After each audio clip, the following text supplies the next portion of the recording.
పొగడ్తలంటే పడిపోని వారు ఎవరుంటారు? చివరికి మీరు పొగడ్తలకు పడే రకం కాదు సార్ అనే పొగడ్తకైనా గ్యారంటీగా పడిపోతారు. కానీ తెలుగులో ఇప్పుడిప్పుడే మంచి మంచి అవకాశాలను చేజెక్కించుకుంటున్న హీరోయిన్ రెజీనా మాత్రం కాస్త భిన్నంగా మాట్లాడుతోంది. పొగడ్తలంటే తనకు గిట్టదు అని చెప్పడం లేదు గానీ అలా పొగిడితే మాత్రం నాకు మహా చిరాకు, కోపం వచ్చేస్తుంది అని సీక్రెట్ చెబుతోంది. ఇంతకు ఆమెకు అంతగా కోపం తెప్పించే ఆ పొగడ్త ఏంటా అనుకుంటున్నారు కదా? రెజీనా పక్కింటి అమ్మాయిలా ఉంటుంది అని ఎవరైనా కితాబ్ ఇవ్వడమే. హీరోయిన్ పక్కింటి అమ్మాయిలా ఉంది, ఆ పొగడ్త మాత్రం ఆమెకు ఇష్టం లేదట.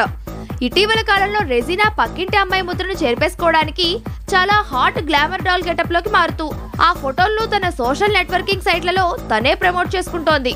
నేను ఇండస్ట్రీకి వచ్చిన తొలి రోజుల్లో ఈ అమ్మాయి గ్లామర్ పాత్రలు చేయడానికి పనికిరాదని చాలా మంది కామెంట్ చేసేవాళ్ళు. వాళ్ళ అభిప్రాయం తప్పు అని నేను నిరూపించదలుచుకున్నాను అని కూడా రెజీనా పంతంగా చెబుతోంది. తన గురించి ఇంకో సీక్రెట్ చెప్పింది. తను ఇండస్ట్రీకి రాకమునుపు తనకు ఓ లవ్ స్టోరీ ఉందని, ఆ అబ్బాయి తన పక్కింటి అబ్బాయి అని, ఒక 2 ఏళ్లు చాలా సీరియస్ గా తన లవ్ స్టోరీ నడిచిందని, ఏదైనా ఫస్ట్ క్రష్ అంత తేలికగా మర్చిపోలేమని రెజీనా మీడియా ముందు ధైర్యంగా తన సీక్రెట్ ని చెప్పింది. పక్కింటి అమ్మాయి ముద్ర నుంచి గ్లామర్ డాల్ గా మారడం అనేది తనకు వరుస అవకాశాలు తెచ్చిపెడుతుందన్నది రెజీనా మురిసిపోతోంది.